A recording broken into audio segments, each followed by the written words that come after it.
The leg is fully dead. I can't feel my foot. It's going to sleep. Wrong person asked. Word I'm trying to look for. Oh, is it? Okay. Look, we will skip that one. Hey, we're just looking for you. We're both like, help. Hey guys, Melina from the Fight Stalker Australia. I'm here with Brodie Stalder. We're at Team Stalder on the Sunshine Coast. I'm just going to have a bit of catch up with Brodie. So, how you going? Good. Yourself? Good. First of all, can you give us a little bit of a rundown on the upcoming fight you've got? Yeah, so it's a rematch against Corey again on Eruption for Port Collie Show. Yep. It is for the Eruption title belt. Yeah, cool. At 53.5 again, so yep. I can't wait. It'll be fun. Awesome. Yeah. So, rematch. Rematch. Grudge match. Why not? I don't know, I'm doing this. Hype it up. Obviously, you're going to punch each other. It's a fight. Yeah, cool. So, when was your last fight? My last fight, good question. I think it was in September. Yep. Down at Warriors Way on Castanini show against Sinby. Yeah, right. Yeah. Yeah, cool.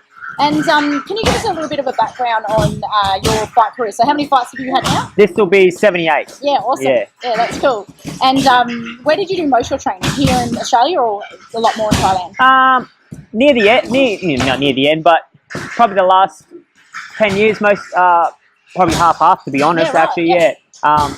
A lot of years were in Thailand. Yep. A lot of years here were in Australia. Yep. Yeah. Yeah. And what do you find different about training in Thailand and here? Not having to work. Yeah.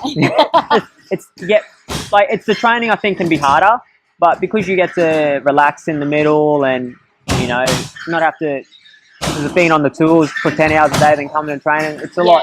I find I recovered a lot better and could train a lot harder. Yeah. Yeah. How often did you train over there? Twice a day. Yeah. Yeah, 2.5 hours each session. So yeah. And what did you find about the Thai fight style? I think where my problem was when I come back to Australia is because I haven't fought a Westerner in 3 or 4 years. Yeah. So fighting Corey was my first time I fought a Westerner, and fighting Thai style is slow and then it picks up and then slow. So different this time. I think I'm prepared for it this time. Yeah, cool. Yeah, awesome. And can you give me a little bit of history about when you first started Muay Thai? What age were you? I think I was about 9 or 10 years old. Oh, wow. Yeah. So it was out at the old Adamoga pub. Yep. It was my first fight, I think, in 1999. Oh, what? I'm older than you, so it doesn't matter. So, 9, 10 years. I used to do footy, but I was too small. Yeah. So I picked a sport where people were my size. Yeah. Well, roughly. Yeah, cool. Yeah. And so how did you find out about Muay Thai? I actually was training with Joe Hilton, and I used to play footy with his son Matty. Oh. And then I was a bit of a firecracker, thinking I was a big man, but I wasn't. And so I changed sports because people my own size. Yeah, cool. And how long did it take you to fall in love with it? Oh, pretty much the first session. Yeah, definitely. Like I loved it. Yeah, yeah, it was. And did you ever sort of envision that you would take on a trainer role? I thought eventually I would. Probably not as soon as I thought I would, but I really enjoy it. Yeah, I really enjoy it. I like seeing progress. I like seeing the same feeling people get when I started, and some people that I train now, they've quit their sports and started Muay Thai, so the more the better. Yeah, the more you can convert onto the dark side. Can you tell me a little bit about the gym? So you guys were in Thailand? Yep. And what made you decide to come back here and open your own gym? I think we missed Australia. Yeah. I think when you live there for so long, it can get pretty full on. Yeah. And I think I needed a break mentally from the sport because it got pretty full on. Yeah. Body needed it, and I wanted. The family and the kids and I just wanted to come home and missed Australia, missed everything about it. So that's why we decided to come back, and I'm glad we did. Yeah. I'm glad we did because I definitely appreciate Australia a lot lot Yeah. That's an amazing thing how you go away and you don't realise how beautiful and how good we've got it. How good we really have it. Yeah, definitely. That's cool. So what are your future goals for fighting? Are you still wanting to have a longer career? Or 100%. Like, cool. I'm only 29. Yeah. So I still think I got at least good 5 years left in me. Sure. Yeah. So my goal for pretty much when I first started was to hit 100 fights. Yep. Probably about 20, not far off it, but obviously it's harder to get fights in Australia than it was in Thailand. Yeah. But that's why, we'll look for overseas fights and, even if we have to go back to Thailand. Yeah, because I guess it's hard when you get up to as many fights as you've had, and at your weight as well. You know, the pool is a lot smaller. 100%, yeah. Yeah. So can you tell people a little bit about the kind of style of fighter that you are? Yeah, I think I can vary between fights, obviously depending on the fighter, but I'm more of I think I like to think myself as a power fighter. Yeah. I like to hit hard. Yeah, everything I do, whether it's a jab or anything, I just like to hit hard, maximum impact, maximum power. Yeah. I find you have to be pretty fit to do that, so I've swapped my training up a little bit now, just to be able to fight like I want to. Yeah. Oh, cool. And can you tell us a bit about the gym? What kind of classes you run here? And Yeah, so my wife Elise does she does the ladies classes 3 nights a week. Yeah. Just getting really busy at the moment. So a lot of the soccer mums that we come in, a lot of soccer sisters, like you know what I mean? Like we have our fighters class and our general class. Yep. So we train 2 hours a day. Yeah. We eventually will start mornings when the boys start to pick up. Yep. But 6 times a week we train. Yep. Yeah. Yeah, cool. And do you only have night classes, or do you do PTs during the day? No, well, Elise does the PTs during the day, and I'll do them in the night time, obviously, because I'm on the tools working. And on Saturdays, I'll work in the morning in here as well, doing PTs when we can. Yeah, cool. Yeah. Is there anything that you can think of in your career so far that you regret not doing, that you would tell someone new to the sport to do? 100%. Go with your gut and listen to your instincts. I wish straight out of school, I look back and I wish I went to Thailand then at 17 years old. Yeah. So anyone that thinks, oh, should I do it? Yeah. If you contemplate, just do it. Yeah. The worst you can do is turn around, come home. Yeah. But that's one thing I do regret, is not doing it straight away when I wanted to. Yeah, agree. And what about anyone that's looking at wanting to have their first fight? Tell people, I guess, a bit about what it takes to be a fighter. You got to be dedicated. You pretty much, in a as bad as it sounds, you pretty much got to just commit yourself 100%. Your family's got to be on board. Your friends have got to be on board. You got to commit yourself to the sport. You give up your partying. You just put in 100%. Listen to your coach. Do exactly what your coach says, because I think their best interests, you're their best interests. So if you do what your trainer says, in and outside the ring, you'll do well. Yeah, cool. And what about as an industry as a whole with Muay Thai? Is there anything you can see that you would like to see improve? There probably are certain things at the moment. I'd hope one day that, with the amount of fight shows that are on, I find it scarces out the pool a bit.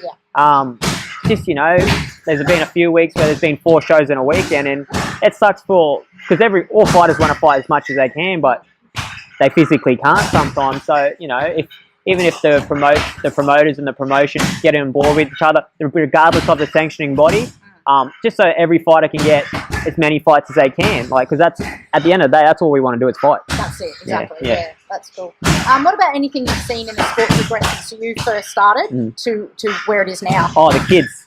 The juniors and the youth are unbelievable. You see kids that have had, their first fights or their second fights, and you're like, how many fights they had? It's scary. So I'm glad, I reckon I'll be done by the time a lot of those 6-year-olds are old enough to fight my weight. I know, you look at some of them now and they're sort of 14 or 15 and they've already had 30 fights. Yeah, I know. I was like, well, it took me a long time to get that far. Sure. That's really cool. What about with something you could tell any kids that are looking into getting just for training, not in fighting? Yeah, well, see, we do a lot ourselves. Our boys bring, we have football clubs, soccer clubs come in to do cross training with the seniors and the juniors. That's a good idea. I find, because they're naturally fit anyway. They've got strong legs, but I think it just swaps it up. And it makes them appreciate their sport a lot more. I find their confidence level is really high. I've noticed with a lot of the kids that have come in, they're a bit more aggressive on the ball. So I think it can work really well. for, cross training. And I think kids get addicted to it because they get to hit stuff, and in their sport they can't. Yeah, that's it. What do you find or feel like how Muay Thai's changed you as a person from when you first started? Definitely, I found that confidence. I think it was confidence. A bit of belief in myself in the sense. I was a small kid, like always a small kid. When my first fight, I was 24 kilos, I think. Yeah, right. Back when there was no such thing as kids fighting. Yeah. Really. So I think it's definitely made me a lot more respectful, a lot more confident. Made so many good friends. It's taught me humility. Yeah. And respect, really, and respect for yourself, respect for other people, respect for your sport. Yeah. That's basically Yeah, cool. Awesome. So, do you want to give me a little bit of a rundown about the culture and what it's like to be a part of your gym? Yeah, Elise and I like to make sure, want to feel like a family. I don't want anyone to feel left out, like they can't come to us if they have a problem with the sport. Yeah. When it comes to their eating, we want to be, we want to help them. So at least we'll write them up a food plan. So that, because I find you go into some gyms and that you're expected to know. Yeah. You know what I mean? So when you've never done the sport, you don't know, what's good food. I grew up on pasta and steaks, you know what I mean? Wholesome. Yeah, good food. So we like to help them in that way. For me, I'm the technical side and the fight side. At least is the food side and the social side in the sense. Yeah. Yeah, cool. And you were telling me before, can you just let everyone know a little bit about one of the fighters who you've got here? Yeah, so we got young Tommy at the back there. He had his first fight a couple of weeks ago and come away with a split loss decision, but he was a rugby union boy and he used to come with us a couple of times a week last year, 2 or 3 sessions, just for cross training, like we said before. And this year he goes, I want to have a good crack at it. So all right, cool. So from Australia Day, he was about 95 kilos, and then he come up to his fight, end up weighing at 82 kilos. Wow, how long was that in? A month. A month, yeah, wow. Yeah. But nothing outrageous. He just ate exactly what Elise told him to, trained his ass off, did everything right. Yeah. And that's what we're about. Yeah, that's cool. Oh, that's nice. So do you run sort of things in your gym here where people can come in to do anything other than fight training? Yeah, 100%. It's more of Elise's thing, is if people want to come in and do just weight loss, but obviously we incorporate Muay Thai because that's our thing. Yeah. You don't have to fight, but some people get an itchy knuckles. Yeah. But Elise's got a client at the moment, and he's also dropped just over 10 kilos. Wow. So I think it's a bit of a release for some people. I run PTs myself as much as I can. Yeah. So yeah. Are you guys open on weekends as well? Yeah, we're open on Saturdays. Saturday mornings we like to be open. Yeah. Because our kids do sports as well. So we also do the ladies only classes, just the ladies, purely the ladies. Those ladies are killers. Yeah. They scare me. Hiding from them. So do you want to also run me through, you've opened up the gym now. Yep. How long have you guys been open for? It was a year, a few days ago. Oh, happy birthday. Thank you. Or anniversary. I don't know what, One of the two, yeah. Where can you see yourself with your gym? Where do you want to take it? We eventually want to, grow in a bigger space where we can provide a lot more for not just the Muay Thai, not just the fitness, other things. We want to get a big space, and we want to be one of those gyms where you can come in and everyone knows everyone, and just like a big family. And so when you guys first opened up your gym, how'd you go about getting it all together and pulling it off? Well, with the gear, I always love to punish stuff because I always see her on it. I wore the gloves fighting. I absolutely love the gloves. So gave Nick from Punisher call, and we told him our situation and we told him our budget and that, and he fully looked after us, decked us out with all new bags, pads, gloves. So anytime anyone comes in, all our guys always wear that stuff, and they really looked after us and helped us. Oh, that's nice.